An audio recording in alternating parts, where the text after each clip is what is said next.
What's up, gang? Carlton Flowers here, your crypto pro, Yay! and I've got a special video for you today on Akropolis. This is a part of the 5-part series on elastic tokens and rebasing that's being produced by the Crypto Intelligence Committee. So there are going to be 4 other videos that you will want to watch by Underdog Crypto, Red Dad, Blue Dad, The Professor, and Black Roo Investing. And you can learn about what rebasing is and what elastic tokens are. So I'm just going to start it out right now showing you the website for this DeFi project, Akropolis. You can check this out at www.akropolis.io. This is the project and it'll tell you all about it. And next, I'm going to jump into the token metrics and get into the chart because my focus is on the technical analysis, and hopefully I'll be able to help you on making a determination of when you would want to jump in on this project if you want to invest. And this is not financial advice. Do your own due diligence and then make your decision based on your own research. So here we are on CoinGecko. This is Akropolis here, and what I really like about this project is you have a very decent token supply here of 4 billion, and we have 2.7 billion in circulating supply. And this number goes up and down because this is an elastic, somewhat of an elastic token, and they do employ the use of rebasing. And again, if you want to know what rebasing is all about, check out the videos that are going to be provided in the links, and you'll get a good education on that from the team members. So there we go. That's the background. Also, we have a pretty good 24-hour trading volume on this at 4.8 million over the last 24 hours. That's something that I like to see because that means that it's very liquid and you can get in and get out and have your orders filled with pretty much pretty easy. So let's jump into the chart. Here we go, and we'll get rid of my handsome face. This is the 4-hour chart for Akropolis. Now, at this point right now, we are trading below the point of control price on the VPVR. The volume profile shows you the most popular price points where there is the most trading volume. So instead of the volume down here, which is on the decrease, which is a good sign because we're getting close to a point where you might want to grab a bag, the volume profile tells you where it really gets heated up and where the institutional investors are paying close attention. So right now we can see from this chart that there's a lot of trading activity right here at the point of control price of 0.028. There's another volume node down below right there, and that price is at approximately 0.0108. Now, I already have bought my first bag, and I employ the use of DCA when I am buying. Now, what is DCA? DCA is dollar cost averaging.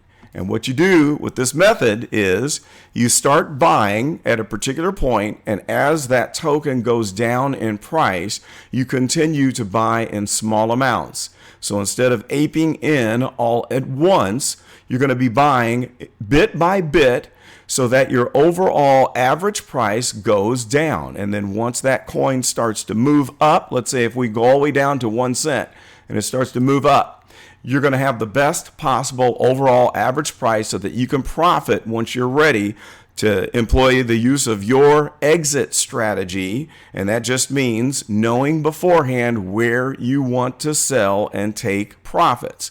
All right, so let's back up to the 1 day. Actually, this is the 1 day chart. So this is a view that I would rather have right now so we can get all of the trading history in here. We can see way back when, somewhere around June of 2020, where we had the rock bottom price of 0.001. I'm telling you what, I wish I would have known about this back then because you would have been able to pick up a humongous bag. And we're up, what, 20x from that point? But it's still, I believe, not too late to get involved with this project and still make maximum profits because the token count is pretty decent. So after we jumped out of this area here, and I like to call this area the dog days. down here. This is where a project is laying low on the ground, just like a lazy dog who's sleeping, and nobody is paying attention. That is the best time to buy a project. So if you're lucky enough to do your due diligence and you find a project that looks really good, has great token metrics, and you purchase down here in the dog days, you're going to be looking forward to maximum gains and having the largest possible bag before that token goes into play. All right, so after we had that dog days down here at 0.001, we see that the price moved on and found a new base level. So this new base level is right in line with this lower volume node that I just talked about. And that volume node was at the price of 0.0108. This is possibly a low point where it should not go below that, and that's not a guarantee, but we still have some space to go. The good thing is, if Bitcoin capitulates, if we have a black swan event that taints the whole market, and you'll want to watch my other videos to get the news and the reports on the possibility of all of the different things that could lead to a black swan. If that black swan event happens and the price goes down, we know what the possible bottom level could be. And since there's a lot of trading volume at this large volume node, I would imagine that the institutional investors are going to want to pick up a lot at this point, which could cause it to find a bottom and start to bounce up from that point and trend up again. So that's just my guesstimate. That's not to say that it can't go below that. If it does go below that, I will be dollar cost averaging all the way down. And I started at this point at 2.8 cents right here, and I'll buy all the way down until we bounce back up again. So hopefully I'll be done with my purchasing by the time we get through this next 1 to 2 week period while we're waiting to see how all of these news events play out. Okay, let's jump into the 4-hour chart so we can see what's going on in the immediate right here and right now. Let's explode this up a little bit and zoom up, and we'll take a look at the technical indicators to give us a clue as to what the immediate direction is going to be.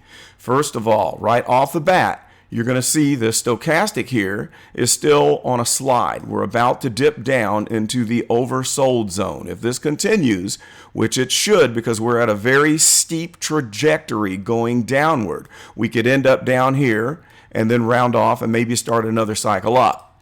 If we do, then we will be below this current volume node that is at 2.4 cents above.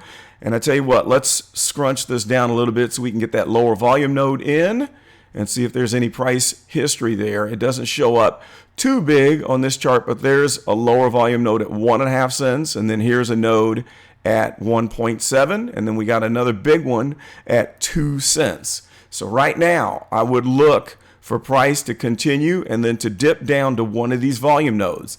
The highest probability is this 2 cents node right here. That's the highest probability. If the market rebounds, then it could go up from there. The next probability would be this volume node at approximately 1.7 cents. And then the last possibility would be the 1.5 cent volume node right here. And again, that's not to say that we don't dip below that and head toward that 1 cent point.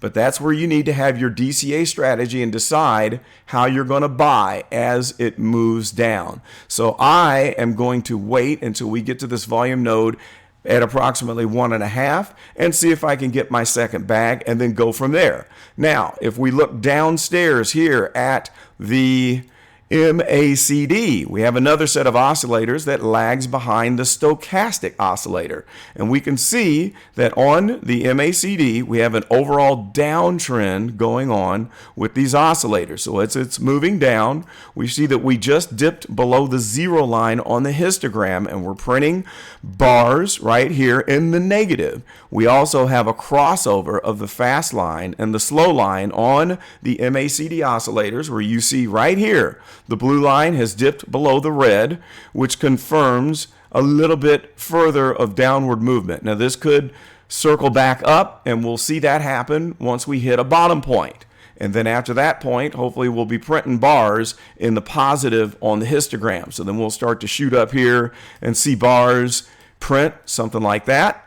And the other thing that we want to take note is the volatility on the bars with the histogram with the MACD, which are getting a little smaller. So here we are going up and down, which we've had some nice oscillation activity here that's pretty predictable. Each time we move up, we dip back down. We had a double hump here, then we move down there, up and down, up and down, up and down. And notice how they're getting smaller. It's winding up and coiling up. And when that happens, you're usually working towards a big move. So when we come out of here, volatility will shoot up and we'll get some humongous movements on this on the histogram for the MACD. Now let's clear that out and see if we can zoom back in. We'll go back to the 1 day.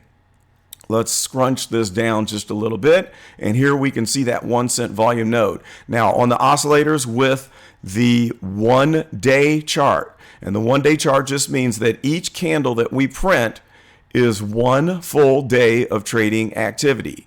We do have a crossover here happening.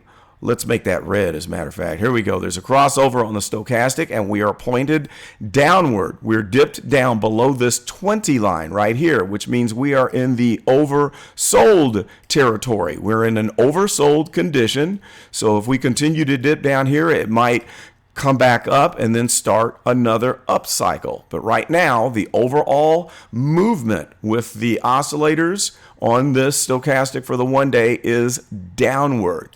So I'll look forward to this 1.5 cent node right here. And then if I get lucky and we hit this 1 cent node, I'll probably get my biggest bag. Now, the way I do the DCA is I make my initial purchase, which is already done. The next purchase will be a bigger bag. If we make it to 1 cent, that's going to be the biggest one that I buy. And then that way, the overall price will be closest to the lowest purchase that I made right there. And then after that point, I'll be ready to hold as the market makes its rebound. And when we head into the bull run for the completion of this current cycle, we're going to be set up.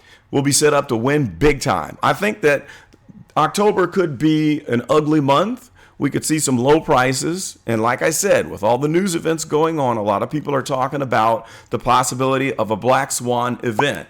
And for more on that, go back to my video report about the news events that cover the possibility of a black swan. And I'll explain all of the different things that are going on that could lend to a black swan event happening. So until then, study up on Akropolis. Get to know how rebasing works and what an elastic token does. These seem to have a little bit more safety than your regular tokens. They don't go as high, they don't skyrocket in as quick of a time, and they don't fail as drastically as those that do not employ the use of rebasing. They make adjustments due to the volatility with price moving and with the volume of trading to keep things in an acceptable range. That's what it's all about. But again, for more information on that, check out the videos in the links in the description.